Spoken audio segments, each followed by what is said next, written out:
안녕하세요. 동영상 제자훈련에 참여해주신 여러분들을 진심으로 환영하고 축복합니다. 자, 저희들이 그리스도인의 생활연구 SCL이라고 하죠. 자, 1권을 계속 공부해 오고 있는데요. 자, 1권은 제목이 그리스도 안에 있는 새 생명입니다.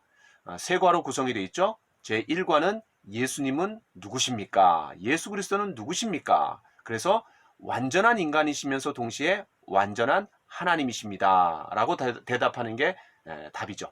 자, 그 다음에 제2과는 뭐예요? 예수님께서 하신 일. 그러니까 우리가 어떤 사람을 만났을 때 그 사람이 누구이고 또 어떤 일을 하는지를 알 때 그 사람을 신뢰하고 우리의 마음을 주면서 함께 교제가 시작이 되는 거죠. 신뢰 관계가 시작이 되는 거죠. 자, 마찬가지로 1과와 2과를 통해서 예수님이 누구십니까? 그리고 2과에서는 예수님이 무슨 일을 하셨습니까? 바로 세 가지 일을 하셨는데 죽으심, 부활하심, 승천하심입니다. 그런데 이 각각의 하나하나가 바로 나를 위한 사건이었다라는 것을 우리가 좀 보았습니다.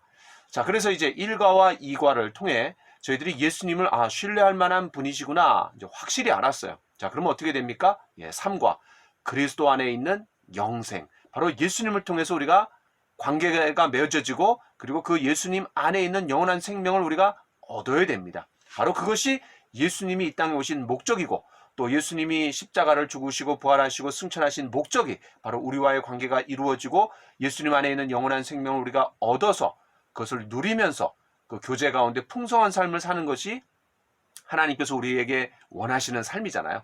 자, 그래서 이제 이 3과에 지난 시간에는 앞부분을 좀 다뤘어요. 영생의 근원은 무엇입니까?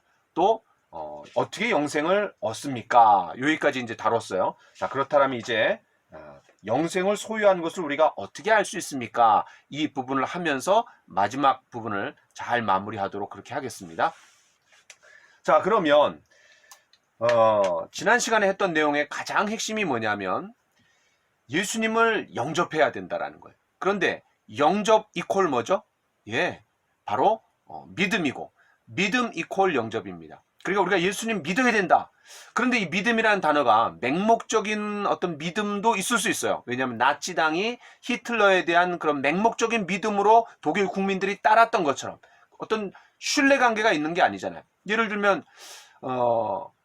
미국의 대통령이 트럼프라는 거 모르는 사람이 어디 있어요. 근데 그 트럼프가 나를 아느냐? 이건 다른 문제죠. 다시 말해서 서로 쌍방이 인격적인 관계 가운데 서로 신뢰 가운데 맺어져서 서로 깊은 그런 관계가 바로 신뢰, 믿음이죠. 자, 그래서 예수님을 믿습니까? 이 말보다는 예수님을 영접하셨습니까? 예수님을 인격적으로 영접하신 적이 있습니까? 라고 우리가 물어보는 게 더 맞는 말이고 또 믿음이란 말보다는 신뢰라는 말이 더 좋은 말입니다. 바로 인격적인 관계 가운데 서로 맺어진 신뢰 관계 가운데 맺어진 그런 관계가 바로 이 믿음이라는 단어입니다. 다시 말해서 나의 구원을 위해서 다른 어떤 것도 신뢰하지 않고 누구만을 신뢰한다라는 거예요. 예수 그리스도만을 신뢰한다라는 거죠. 왜 그래요? 그분이 나의 죄를 위해서 죽으셨고 나의 죄를 해결해 주셨다라는 것을 증명하시기 위해서 부활하셨고 그리고 그 예수님이 십자가에 죽으시고 부활하신 희생 제물로 드려주신 모든 사건을 하나님이 다 받아주셨다라는 증명이 뭐예요? 하나님께서 예수 그리스도를 승천하게 하셨다라는 거죠. 그리고 승천하신 예수님이 성령을 받아갖고 성령을 우리에게 부어주셨다 그랬잖아요. 그렇죠? 자, 때문에 바로 이 예수님의 십자가의 죽으심과 부활하심과 승천하심이 나를 위한 사건이기 때문에 바로 그 예수님을 신뢰해야 된다는 거죠. 다른 어떤 것도 신뢰할 게 없어요. 그러나 예수님만을 신뢰하는 거죠. 나의 구원을 위해서. 자, 그래서 믿음 이퀄 영접이다. 영접은 곧 믿음이고 믿음이 곧 영접이다. 여러분 머릿속에 분명히 공식처럼 박아놔야 됩니다. 자, 그러면 영생을 우리가 소유한 것을 어떻게 알 수 있습니까? 거기다가 여러분 우리가 알 수 있습니까? 이렇게 질문이 나와 있잖아요. 거기다 이 말을 집어넣어 보세요. 영생을 소유한 것을 우리가 스스로 알 수 있습니까? 스스로라는 말을 지금 집어넣으시면 좋을 것 같아요. 스스로 알 수 있습니까? 자, 읽어보겠습니다. 어떤 이는 알 수 없다라고 생각합니다. 또 어떤 이들은 오직 특정한 사람들만이 안다고 생각하고 있고 어떤 이들은 하늘나라에 가보야만 안다라고 말합니다. 사탄은 우리가 구원을 확신하지 못하는 가운데 있기를 좋아합니다. 그러나 하나님은 자기의 말씀을 통해 분명한 구원의 확신을 주십니다.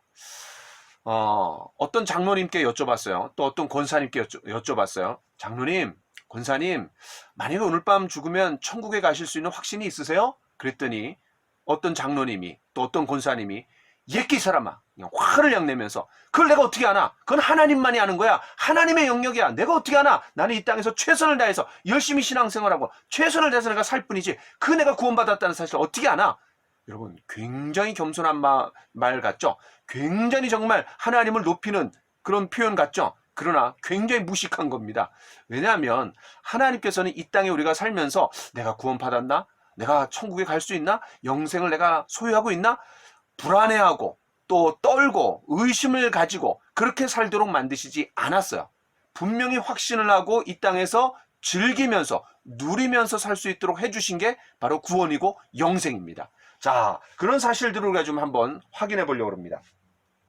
그런데 안타깝게도요, 교회 안에 성도들 중에 많은 사람들이 구원의 확신 없이 살아갑니다.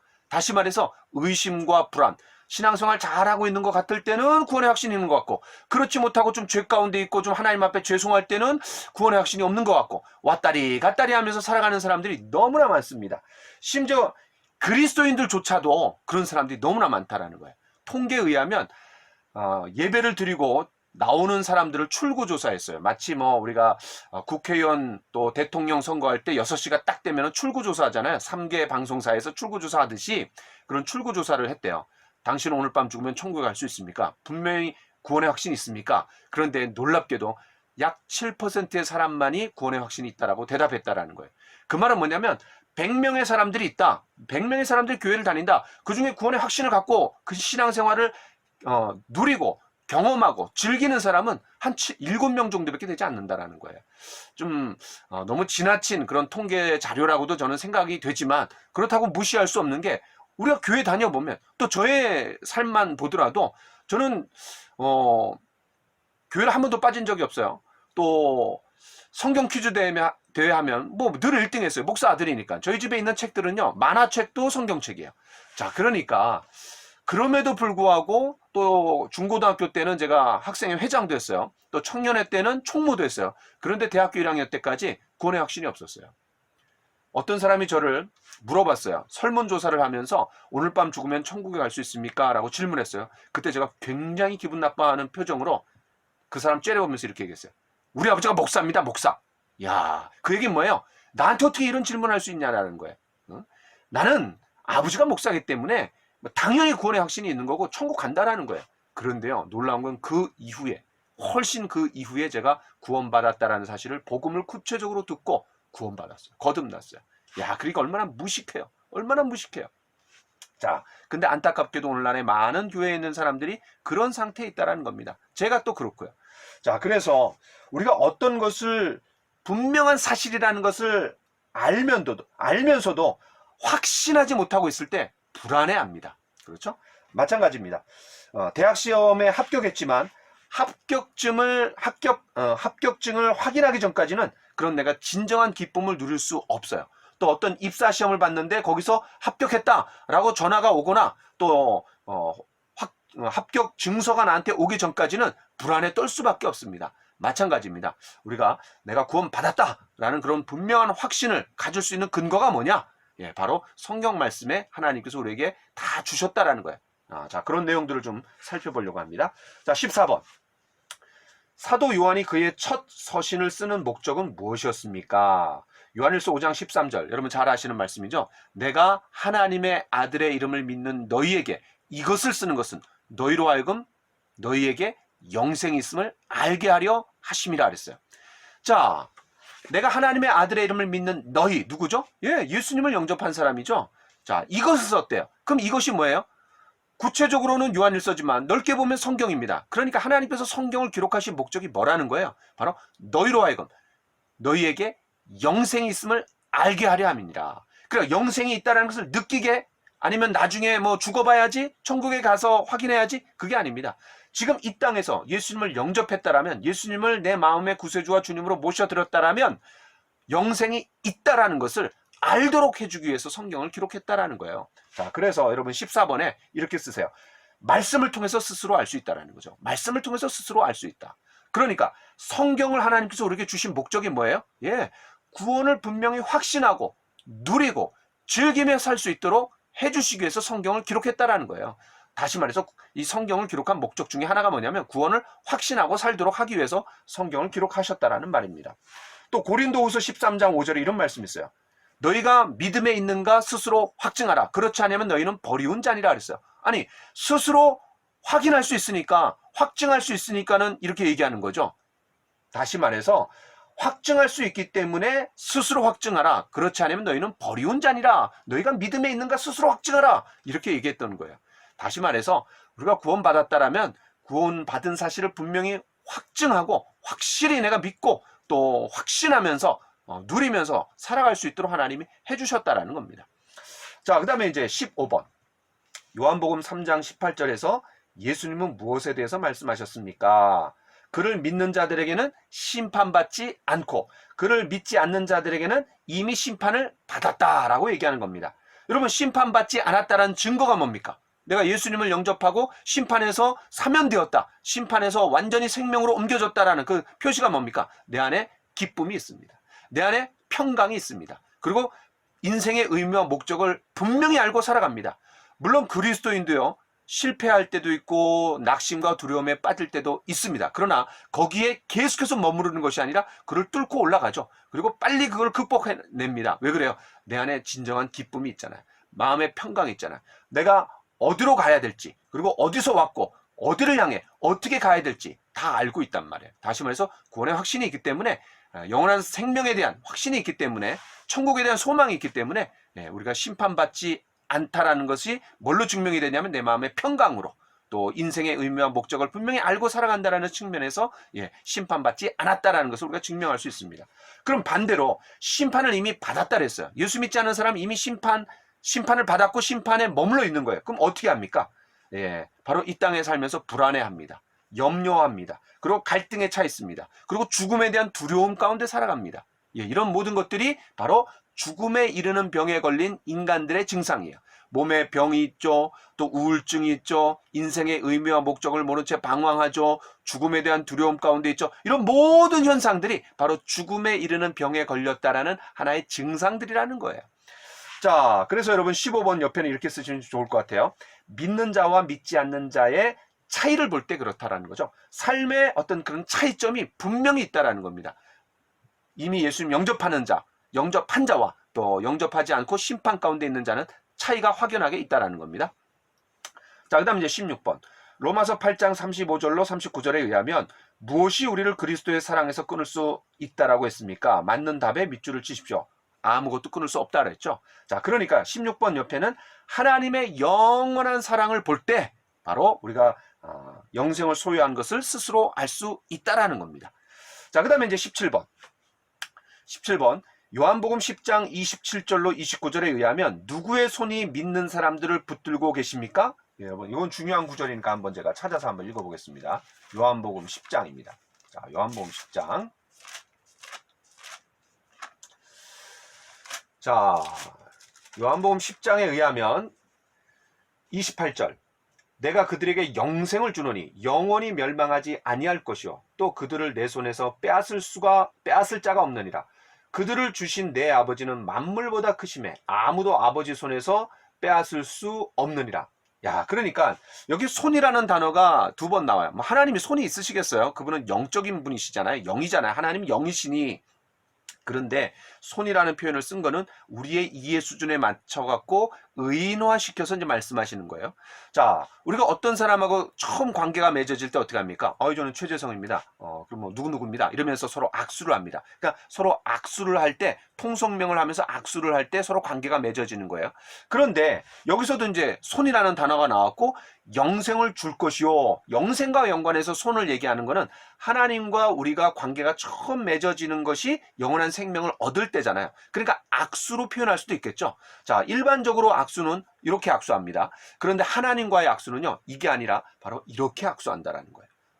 다시 말하면 하나님이 우리를 꽉 붙들고 있기 때문에, 또 어떤 누구도 아버지 손에서 빼앗을 수 없다 그랬어요. 왜? 만물보다 크신 분이 하나님이시기 때문에 나는 놓을 수 있어요. 나는 놓을 수 있지만 하나님 나를 꽉 붙들고 계시기 때문에 이 관계가 영원하다라는 거죠. 자, 이게 이제 뭐를 얘기해 주냐면은, 여러분 17번 옆에다 이렇게 써놓으세요. 구원은 영원하다라는 거예요. 구원은 영원하다. 한 번 얻은 구원은 영원하다라는 거예요. 정말 내가 진심으로 죄를 용서받고 또 예수님을 나의 구원의 유일한 구세주로, 주님으로 신뢰하면서 받아들였다라면 그 구원은 영원하다라는 거예요. 성령께서 내 안에 들어오셔갖고 내가 조금 멀어지려고 할 때 성령께서 나에게 도전해 주시고 또 책망해 주시고 죄를 지적해 주시고 또 마음의 갈등을 일으켜 주시고 그러면서 다시 구원으로 이끌어 가시고 성화의 삶, 더 하나님을 추구하는 삶으로 이끌어 가시는 거예요. 그래서 정말 진심으로 죄를 용서받고 구원받은 사람이라면 구원이 영원하다라는 겁니다. 왜? 특별한 악수 형태예요. 바로 일반적인 악수 형태가 아니라 특별한 악수 형태로 나를 꽉 붙들고 계시기 때문에 나를 손에서 놓지를 못해요. 그러니까 나는 놓을 수도 있어요. 나는 하나님을 시시때때로 놓을 수도 있어요. 근데 하나님 나를 꽉 붙들고 계시기 때문에 이 관계가 영원하다라는 거예요. 그러면 나는 하나님이 꽉 붙들고 있으니까 룰루랄라 뭐 내 마음대로 하고 그냥 죽을 때까지 그냥 뭐 천국이 보장됐으니까 그렇게 살면 되나요? 그렇지 않습니다. 이런 삶은 불안한 삶이에요. 다시 말해서 나의 책임은 뭡니까? 바로 다시 하나님의 손을 꽉 붙드는 거죠. 하나님의 손을 꽉 붙든다는 게 뭐예요? 말씀과 기도 가운데 그 하나님과 긴밀히 교제하는 거예요. 말씀은 뭐예요? 누군가가 나에게 말하는 거예요. 근데 기도는 뭐예요? 바로 내가 그 말씀을 듣고 대화하는 거예요. 그러니까 말씀과 기도는 뭐예요? 서로 관계가 맺어졌고 인격적인 의사소통이 이루어졌다. 하나님과의 관계가 뭐냐? 그럼 말씀과 기도로 표현하는 거예요. 자, 그래서 나도 꼭 붙들어야 돼요. 자, 그래서 여러분 17번 옆에다 이렇게 쓰시면 좋겠죠? 악수 예화 이렇게 써놓으시면 여러분들이 딱 기억하면서 하나님과의 악수 형태는 특별한 악수 형태구나. 여러분 이해하실 겁니다. 자, 그 다음에 18번. 그리스도의 말씀을 듣고 또 믿는 자에게 주어진 세 가지 약속은 무엇입니까? 자, 요한복음 5장 24절. 내가 진실로 진실로 너희에게 이르노니 내 말을 듣고 또 나 보내신 이를 믿는 자는 영생을 뭐라 그랬어요? 얻었고 영생을 얻었고 그랬어요. 무슨 말이에요? 영생을 얻을 것이오가 아닙니다. 죽어봐야지 아는 게 아니에요. 영생을 이미 얻었다라는 거예요. 자, 그런데 이거를 영어 단어로는 어떻게 표현했냐면 has라는 말을 썼습니다. has eternal life. eternal life는 영생이에요. 근데 우리말로는 과거처럼 보이지만요. 이 실제 이 성경의 시제는 뭐냐면 현재형이에요. has. 다시 말해서 예수님을 영접하는 순간 내가 영생을 얻었다라는 거예요. 여러분 지난 시간에 예수님께서 요한복음 17장 3절에서 영생을 어떻게 정의 내리셨어요? 영생은 곧 유일하신 참 하나님과 그가 보내신 자 예수 그리스도를 아는 것이니라 그랬어요. 길이의 측면에서 정의한 것이 아니라 관계의 측면에서 정의를 내리셨어요. 때문에 예수님과 관계가 맺어졌다. 그 순간부터 우리는 영생을 얻은 것이고 그 영생을 누려나가는 것이고 이 땅에 살고 내가 몸을 가지고 연약한 몸을 가지고 살아가기 때문에 제한이 있지만 그러나 이 영원한 생명을 완전히 누리는 것은 제한 없이 완전히 누리는 것은 천국에서 누리지만 이미 하나님과 예수 그리스도를 알기 때문에 이 땅에서 죄를 용서받고 예수님을 영접하는 순간 영생이 시작이 된다라는 거예요. 그런 의미에서 영생을 얻었고라는 말을 할 수가 있는 거죠. 자, 그 다음에 영생만 얻은 게 아니에요. 심판에 이르지 않는다 그랬어요. 이거는 미래죠. 이거는 현재예요. 현재. 그 다음에 심판에 이르지 않는, 이거 미래예요. 그렇죠? 그 다음에 사망에서 뭘로 옮겨졌대요? 생명으로 옮겨졌다라는. 이건 뭐예요? 과거예요. 예수님을 믿는 순간 내가 사망을 향해서 가고 있었고 또 심판이 그 위에 머물러 있다 그랬는데 지옥을 향해서 뚜벅뚜벅 걸어가고 있었는데 바로 포지션이 위치가 완전히 옮겨지는 겁니다. 생명으로 옮겨졌다라는 거예요. 자, 그래서 여러분 이 요한복음 5장 24절 굉장한 말씀입니다. 그러니까 우리가 예수님을 영접하는 순간 과거의 문제, 현재의 문제, 미래의 모든 축복이 내게 된다라는 거예요. 이런 놀라운 축복이 어디 있습니까? 예수를 믿는 그 하나의 사건만으로 이런 놀라운 축복이 있는 거죠. 자, 이건 우리가 죽을 때까지 다 헤아리려고 해도 헤아려지지가 않는 겁니다. 굉장한 축복입니다. 믿는 순간 나에게 누려지는 큰 축복이 뭐냐? 바로 이런 세 가지의 그런 시제상으로 축복이 있다라는 거예요. 자, 그 다음 19번. 하나님께서 자기의 자녀들을 위해 약속하신 두 가지 사실은 무엇입니까? 데살로니가후서 3장 3절 큰 격려가 됩니다. 여러분 뭐예요? 바로 우리를 굳게 해주시고 그리고 악한 자에게서 우리를 지켜주신다라는 거예요. 야, 얼마나 놀라워. 여기서 굳게 해주신다라는 건 뭐냐면 더 강하게 해주신다. 신앙이 더 굳건하게 도와주신다라는 거고, 또 하나는 악한 자에게서 우리를 지켜주신다라는 거예요. 자, 그러면 여러분 19번 옆에다가 이렇게 쓰시면 좋을 것 같아요. 구원 후의 삶도 지켜주신다. 구원 후의 삶도 지켜주신다. 자, 20번이 이제 마지막 적용 질문이기 때문에, 자, 14번부터 19번까지 전체를 끌어가는 질문이 뭐였어요? 그냥 제가 여기 있는 질문 그대로 사용했습니다. 책에 있는 거. 영생을 소유한 것을 우리가 스스로 알 수 있습니까? 이 질문. 자, 그러면 14번에서 뭐예요? 말씀을 통해서 스스로 알 수 있다는 거죠. 하나님 말씀을 통해서 분명히 알 수 있도록 해주셨다는 거예요. 성경을 기록하신 목적이 구원을 확신하도록 하기 위해서 쓰여졌다는 겁니다. 자, 두 번째 15번에서는 믿는 자와 믿지 않는 자의 차이를 통해서 볼 때, 삶의 그런 차이를 볼 때, 그 다음에 16번에서는 하나님의 영원한 사랑을 통해서 볼 때 우리가 스스로 알 수 있다는 거죠. 그 다음에 17번에서 뭐예요? 바로 악수예화를 통해서 한 번 얻은 구원은 영원하다는 겁니다. 자, 그 다음에 18번에서는 그런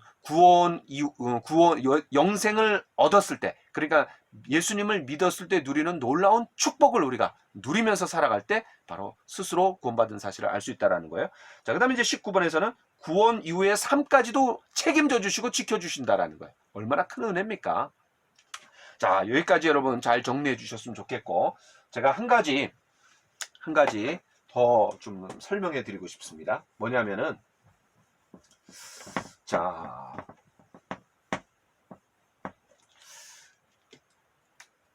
삼중의 구원이 있어요. 삼중의 구원. 자, 이게 무슨 말이냐면 과거의 구원이 있고요. 그 다음에 현재의 구원이 있고, 그 다음에 미래의 구원이 있습니다. 자, 이게 무슨 말이냐면 여러분 성경을 읽을 때 어떤 성경은 구원을 얻었다라고 얘기해요. 또 어떤 성경은 구원을 이루라고 얘기해요. 또 어떤 성경은 구원을 얻을 것이다, 미래형으로 얘기해요. 자, 그러면 이제 요 사항을 잘 알 때 우리가 신앙생활 하는데 상당히 도움이 됩니다. 자, 먼저 구원을 얻었으니, 자, 이렇게 얘기하는 성경 구절 중에 대표적인 게 뭐냐면 에베소서 2장 8절 9절입니다. 에베소서 2장 8절 9절. 제가 한번 읽어보겠습니다. 너희는 그 은혜에 의하여 믿음으로 말미암아 구원을 받았으니, 과거형으로 얘기하는 거예요. 구원을 받았다라는 거. 어떻게 할 때? 하나님이 베풀어 주신 은혜에 바로 예수 그리스도를 영접했을 때 믿음으로 바로 구원을 받았으니, 이렇게 얘기합니다. 이것은 너희에게서 난 것이 아니요 하나님의 선물이라. 그렇죠, 선물. 구원은 선물이잖아요. 행위에서 난 것이 아니니 이는 누구든지 자랑하지 못하게 함이라. 자, 이게 이제 대표적인 과거의 구원을 얘기하는 겁니다. 자, 그 다음에 이제 현재의 구원을 한번 제가 읽어보겠습니다. 자, 빌립보서 2장입니다. 자, 빌립보서 2장 11, 12절입니다. 자, 제가 한번 읽어보겠습니다. 모든 입으로 예수 그리스도를 주라 시인하여 하나님 아버지께 영광을 돌리게 하셨느니라. 그러므로 나의 사랑하는 자들아, 너희가 나 있을 때뿐 아니라 더욱 지금 없을 때에도 항상 복종하여 두렵고 떨림으로 너희 구원을 이루라. 너희 구원을 이루라. 지금 현재 이루어 나가라는 거예요. 자, 그래서 여러분 빌립보서 2장 특별히 12절에서 바로 현재적인 구원을 얘기합니다. 자, 그 다음에 이제 로마서 5장으로 가보겠습니다. 로마서 5장. 자, 미래의 구원을 얘기하는 거죠. 자, 로마서 5장 9절을 제가 한번 읽어보겠습니다. 그러면 이제 우리가 그의 피로 말미암아 의롭다 하심을 받았으니, 자, 이거는 과거의 구원이에요. 더욱 그로 말미암아 진노하심에서 구원을 받을 것이니, 이건 뭐예요? 구원을 앞으로 받게 된다라는 거예요. 여기서 진노가 뭐예요? 하나님께서 진노를 쏟아 부어주시는 때가 있어요. 그게 언제냐면 지옥에 갈 때. 사람들이 천국에 갈 것이냐 지옥에 갈 것이냐가 나중에 이제 예수님 재림하시고 나서 그때 갈리잖아요. 백보자 심판, 흰보자 심판 때 행위대로 심판하신다 그랬어요. 그래서 그 지옥에 가는 사람이 있고 그다음에 이제 천국에 가는 사람이 나누어지는데, 바로 그때 그 진노하심에서 구원을 받을 것이요. 이건 미래형이에요. 자, 그래서 로마서 5장 9절. 자, 그러면 과거의 구원은 뭐를 얘기하는 걸까요? 이 과거의 구원은 우리가 영적인 구원이에요. 우리의 영혼이 구원을 받는 거예요. 영혼이. 자, 그러면 현재적인 구원은 뭐예요? 우리의 영혼이 구원받지만 우리의 삶은 예수 믿기 이전의 삶의 습관에 찌들어 있잖아요.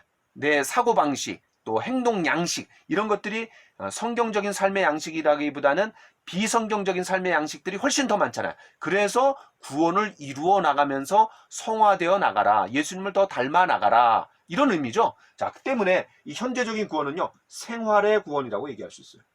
실제 내 삶의 구원이죠. 내 생활의 구원이라고 얘기할 수 있어요. 자, 그러면 미래적 구원은 뭐예요? 아무리 내가 현재적인 삶에서 예수님을 닮아가려고 애를 쓴다 할지라도 제한이 있어요. 왜? 내가 몸을 입고 있기 때문에. 이 육체를 입고 있는 한 연약성과 또 부족함이 있어요. 제약성이 있어요. 자, 그럼 언제 그 모든 문제들이 근본적으로 해결될까요? 바로 예수님이 재림하실 때 내 몸이 부활체로 완전히 새롭게 바뀔 때, 자, 그걸 뭐라 하느냐면 몸의 구원이라고 얘기합니다. 몸의 구원. 자, 그래서 과거의 구원은 영적인 구원이고 죄를 용서받는 거예요. 죄를 용서받고 내 영혼이 구원받고 하나님과 교제가 이제 시작이 되는 거예요. 그 다음에 현재적인 구원은 뭐냐면 생활의 구원, 삶의 구원이라고 얘기할 수 있고, 그 다음에 미래적 구원은 뭐예요? 내 몸이 근본적으로 구원받는 거, 변화되는 거. 이거를 여러분 미래적 구원이라고 얘기할 수 있습니다. 자, 이런 내용들을 잘 정리해 놓으시면 좋을 것 같아요. 자, 그러니까 내가 분명히 구원받았어요. 그런데 죄를 져요. 또 과거의 습관에 빠질 때가 있어요. 그럼 내가 구원받지 않은 게 아닐까? 그게 아니라 이미 영적으로 구원받았어요. 죄를 용서받았어요. 이 죄를 용서받았다는 건요, 어느 정도냐면 내가 과거에 지은 죄에 대해서도 용서받고 현재에 짓고 있는 죄에 대해서도 용서받고 그리고 미래에 지을 죄까지도 다 용서받는 거예요. 때문에 예수님이 십자가에 죽으신 것은 한 번 십자가에 죽으심으로 내 죄 문제가 과거의 죄, 현재의 죄, 미래의 죄가 다 해결되는 겁니다. 어마어마한 특권이죠. 어마어마한 축복입니다. 그런데 이것은 죄를 용서받는 거예요. 영적인 구원은 죄를 용서받고 하나님과의 관계가 시작이 됐다라는 겁니다. 그러나 현재적인 구원은 삶의 구원이다. 그리고 미래적인 구원은 내 몸 자체가 신령한 몸으로 제약성과 연약성과 한계 있는 몸이 아니라 완전히 회복이 되는 거예요. 몸이 그냥 완전히 회복이 되는 겁니다. 자, 그런 내용들을 여러분 잘 이해해 주시면 좋을 것 같습니다. 자, 그 다음에 이제 20번. 본과를 공부하는 중에 어떤 구절이나 진리가 당신에게 축복이 되고 격려가 되었다라면 그것은 무엇입니까? 그리고 그것에 대해 당신이 무엇을 해야만 하겠습니까? 자, 20번을 잘 읽어보시고 요 3과를 공부하면서 특별히 어떤 구절, 어떤 내용이 나에게 큰 은혜가 되고 격려가 되었는지, 위로가 되었는지, 축복이 되었는지 여러분 그거 자세하게 써갖고 여러분 사진 찍어갖고 올려주시면 좋겠습니다. 자, 그 다음에 이제 요약을 해보겠습니다. 요약. 자, 여기 이제 요약은요, 성경 전체의 요약이라고 할 수 있어요. 여러분, 성경이 그렇게 그냥 두꺼운 성경인데 48글자로 된 한 구절이 성경 전체를 요약해버립니다. 그게 뭐죠? 저 유명한 요한복음 3장 16절입니다. 자, 21번. 요한복음 3장 16절은 당신이 지금 마친 제3과까지를 요약하는 구절이 되는 것으로서 성경에서 가장 잘 알려진 구절일 것입니다. 이 구절에 의하면, 자, 첫 번째, 하나님 누구를 사랑하십니까? 세상을 사랑하신다 그랬어요. 하나님이 세상을 이처럼 사랑하사.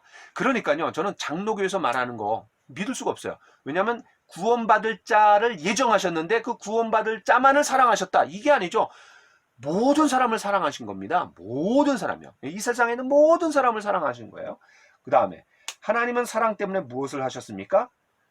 바로 그 사랑을 실천하시는 거죠. 그러니까 여러분 괄호 1번 옆에는 하나님의 관심 이렇게 써놓으세요. 하나님의 관심. 하나님 관심 뭐예요? 온 세상 사람들 사랑하시는 거예요. 그 다음에 하나님은 사랑 때문에 무엇을 하셨습니까? 이거는 사랑의 실천이라고 써놓으시면 좋을 것 같아요. 사랑의 행동화 또는 사랑의 실천. 자, 그러면 사랑한다.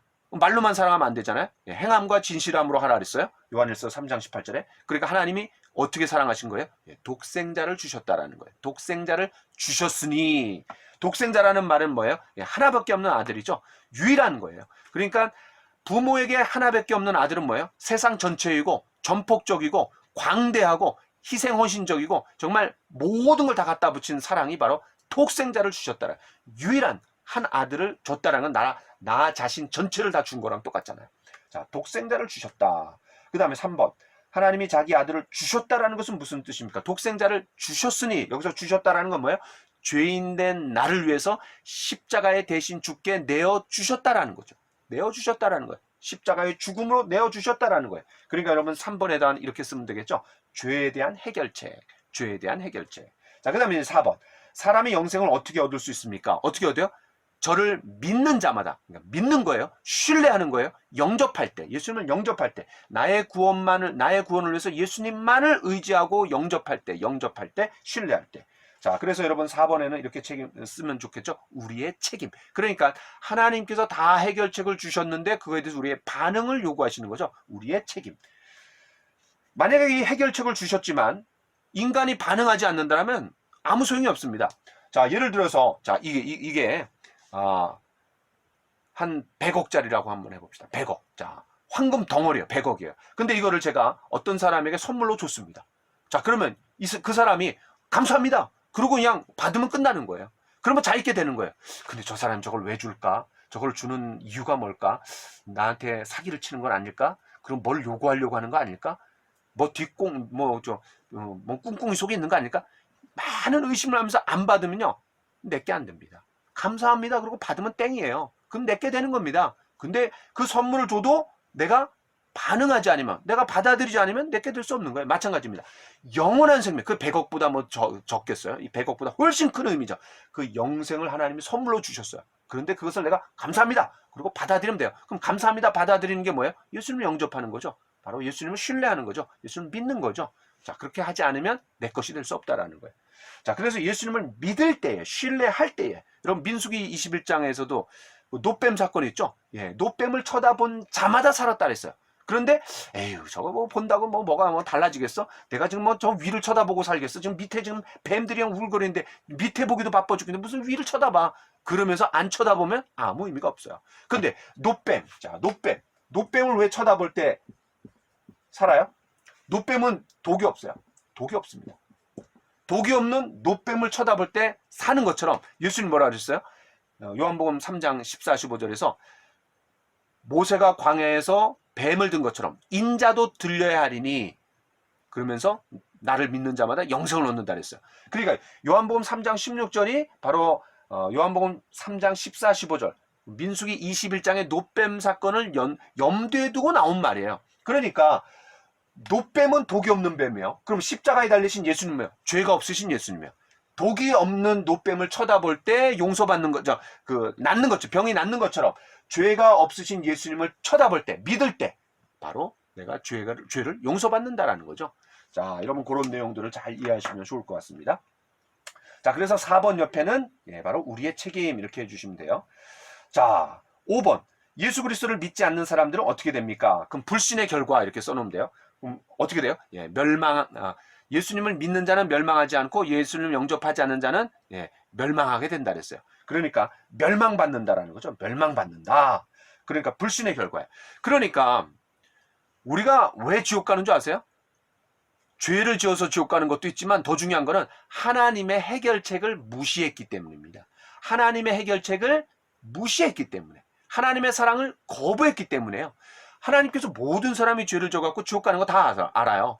또 지옥에 갈 수밖에 없어요. 그런데 그런 인간들을 구원하기 위해서 하나님의 해결책이신 예수 그리스도를 보내주셨잖아요. 때문에 하나님의 사랑을 보여줬는데 그 사랑을 걷어찼다. 바로 하나님의 사랑에 대한 거부이고, 또 하나님의 사랑을 거부했다라는 것은 교만한 거예요. 왜냐하면 하나님의 해결책이 유일한 해결책인데 다른 해결책이 있다라고 내가 믿고 있는 거죠. 그러니까 그 거부하는 거 아니에요. 그러니까 교만한 거고, 하나님의 사랑을 거부했기 때문에 지옥 가는 겁니다. 여러분 이해되시죠? 자, 그 다음에 이제 만약 당신이 예수 그리스도를 믿는 것과 영생을 가진 것이 불확실하다면 요한계시록 3장 20절을 참고해 보십시오. 예수 그리스도께서 당신 마음 문에 서서 무엇을 하고 계시죠? 문 바깥에서 두드리고 계신다 그랬어요. 부활하신 예수님께서 우리의 문을 두드리세요. 사실 문을 깨부시고 들어갈 수 있는 능력이 있습니다. 왜? 부활하셨기 때문에. 근데 그렇게 하시잖아요. 문을 두드리면서 인격적으로 반응하기를 원하시는 거예요. 우리가 어떤 사람 문을 두드려요. 그럼 어떻게 하면 열어줍니까? 바로 그 사람이 신뢰할 수 있는 사람인가? 내가 저 사람을 마음속에 들여보내야 되는가? 그 확인해보고 들어오세요 라고 얘기하면 되는 거죠. 그런데 딱 보고 저 사람 들여보내면 안 되겠네. 그러면 문을 안 열어주는 겁니다. 다시 말해서 예수님이 문을 두드리시는 이유가 뭐예요? 내가 너를 위해서 사랑한다. 내가 너를 위해서 대신 십자가에 죽었다. 내가 너의 모든 죄 문제, 죽음의 문제가, 심판의 문제가 다 해결되었다는 것을 증명하시기 위해서 내가 부활했다. 바로 그런 사실들을 하나하나 알려주시고 확인해서 증거로 삼을 수 있도록 해주셨다라는 거죠. 그래서 문을 두드리시는 거예요. 자, 그러면 무엇을 하고 계십니까? 문을 두드리고 계시는 거예요. 근데 문을 두드리는데 똑똑똑 이게 아니라 간절하게 두드리시는 거예요. 간절히 두드리시고. 왜? 내가 네 마음속에 들어가고 싶다. 네 마음의 문을 열어다오. 내가 너에게 들어가고 싶다. 내가 너를 구원하고 싶다. 라고 얘기하는 거죠. 자,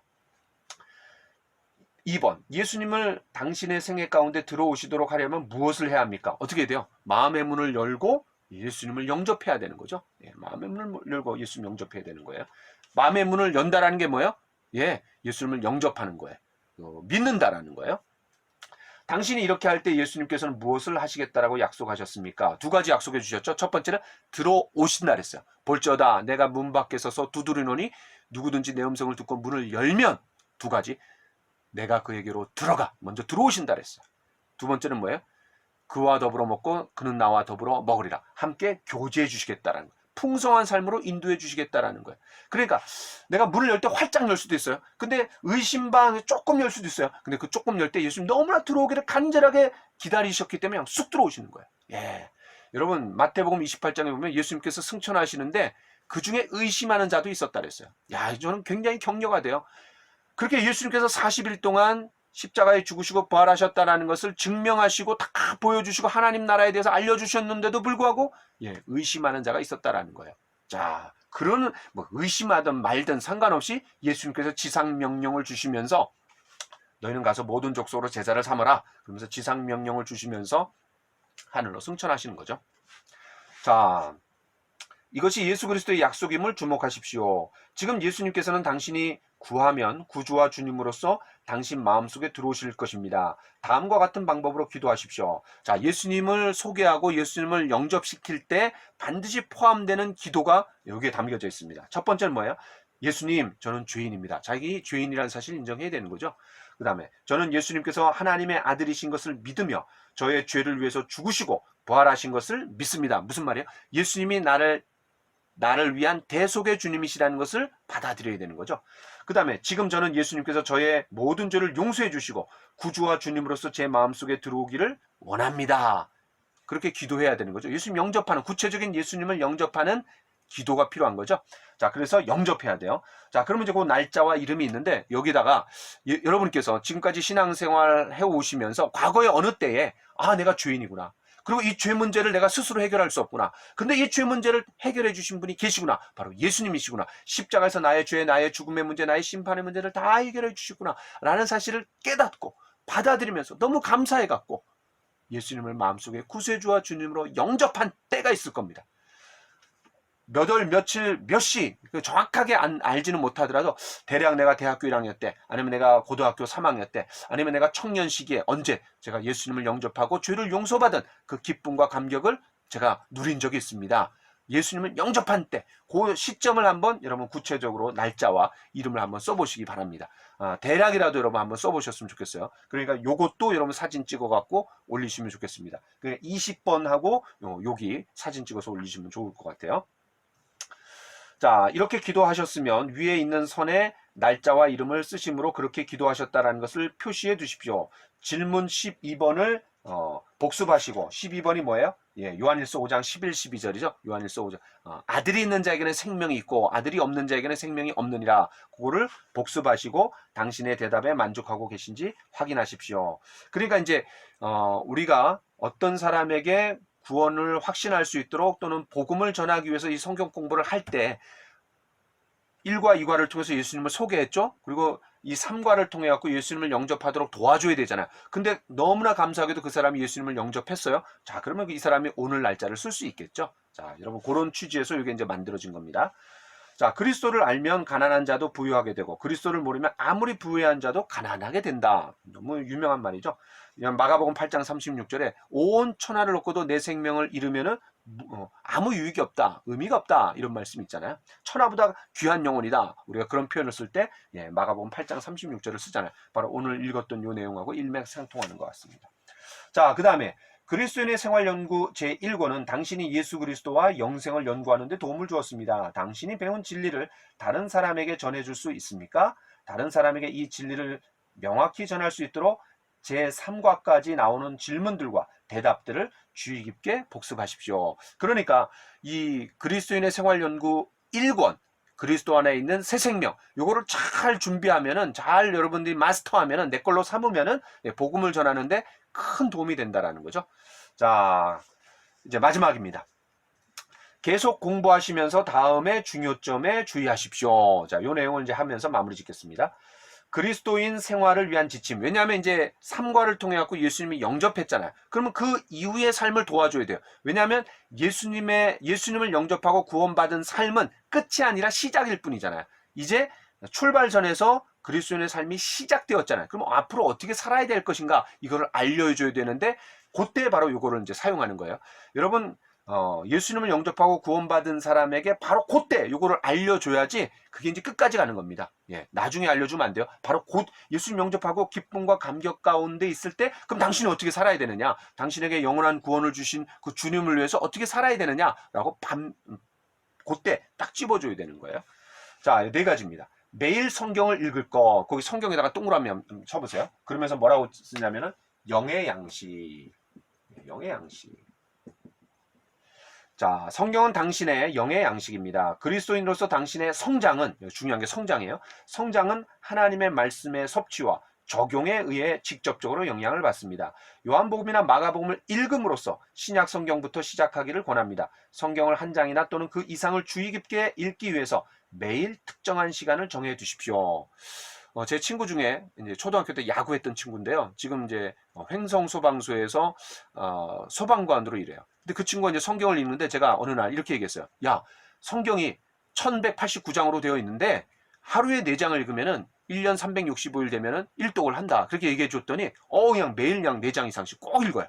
야, 마찬가지입니다. 우리가 매일 특정한 시간을 내 갖고 성경을 읽는 거예요. 그런데 성경 한 장 읽는데 걸리는 시간이 평균 3분이랍니다. 그러니까 4장 읽으면 뭐예요? 12분이죠. 여러분, 예수님께서 여러분 자신을 위해서 생명을 주셨는데 그 예수님을 위해서 12분은 못 냅니까? 야, 여러분 12분은 못 낸다라는 거는 진짜 그 사람이 예수님을 영접한 구원의 감격, 그런 죄를 용서받은 기쁨, 이게 없는 거죠. 여러분 12분을 내야 됩니다. 자, 영의 양식. 자, 그 다음에 매일 기도할 거. 기도에다가 동그라미 쳐보시고, 이건 뭐냐면 영적인 호흡, 영적 호흡입니다. 영적인 호흡입니다. 흡. 자, 기도는 당신이 하나님과 사귐을 갖는 또 하나의 길입니다. 당신을 위해 하나님께서 베풀어 주신 모든 것에 대해서 감사하십시오. 하나님께 당신이 하는 모든 일의 지혜와 도우심과 인도를 구하십시오.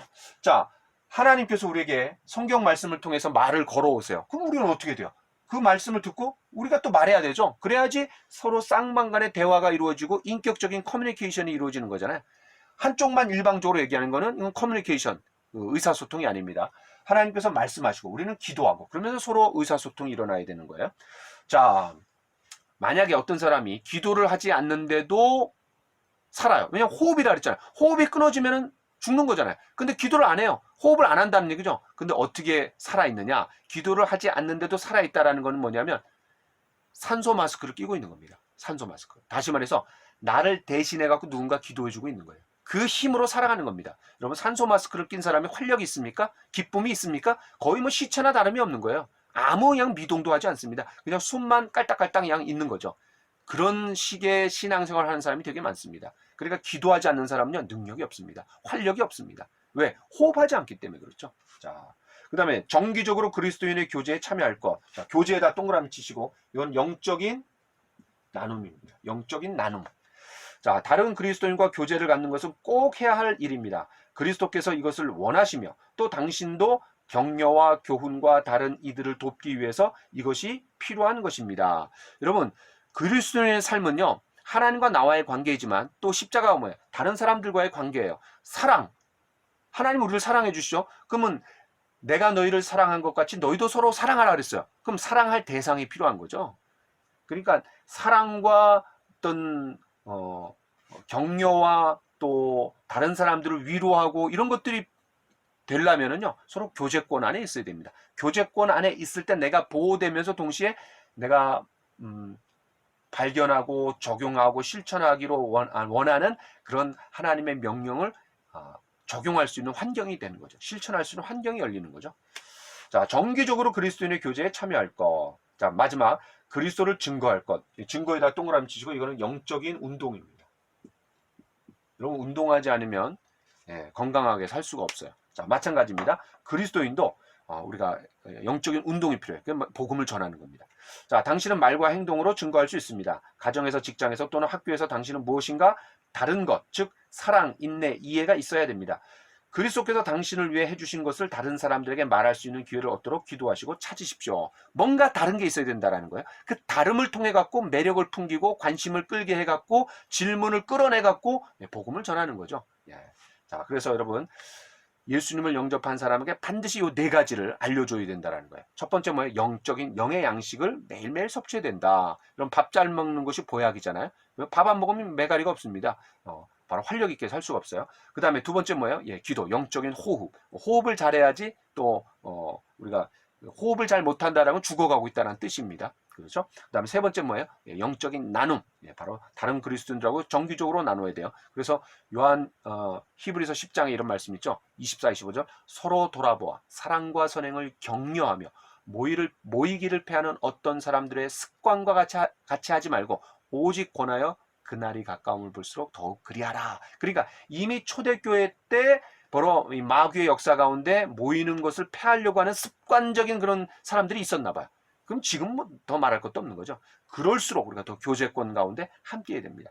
자, 마지막으로 그리스도를 증거할 것, 영적인 운동이라 그랬어요. 자, 그래서 이 네 가지를 탁 심어주고 매일 성경 읽어라. 매일 기도 시간을 가져라. 그리고 정기적으로 교제에 나와라. 그리고 이제 이거 예배가 될 수도 있고 또 소그룹 교제가 될 수도 있겠죠. 그 다음에 다른 사람에게 너의 너의 인생의 의미와 목적을 발견하고 또 마음의 기쁨과 평안이 있고 또 하나님을 사랑하는 또 죄를 멀리하는 그런 삶들을 다른 사람들에게 보여주면서 그들을 주님 앞으로 인도해라 라고 이제 우리가 그렇게 전도하는 삶을 살아야 되겠죠. 자, 여기까지 하고 1권을 이제 다 마쳤습니다. 여러분 굉장히 수고 많으셨어요. 자, 그리스도 안에 있는 새 생명. 자, 제 1권을 마쳤는데 이제 요 표시가 이제 2로 이제 딱 가는 거예요. 그래서 제 2권에서 여러분 다시 만날 수 있도록 그렇게 하겠습니다. 그동안 여러분 너무나 수고 많으셨고 이 내용들을 잘 소화해서 내 것으로 삼는다라면 어떤 누군가를 만나더라도 복음을 잘 전할 수 있고 무엇보다도 나 자신이 구원받은 사실에 대한 기쁨과 감격 가운데 더 활력 있게 또 그리스도인으로서 기쁨 충만하게 또 매일매일 구원의 은혜에 감동하면서 감격하면서 마르지 않는 샘처럼 늘 이 샘이 양 흘러나오는 것처럼 구원의 기쁨과 감격 가운데 살아갈 수 있습니다. 여러분 그동안 너무 수고 많으셨습니다. 감사합니다.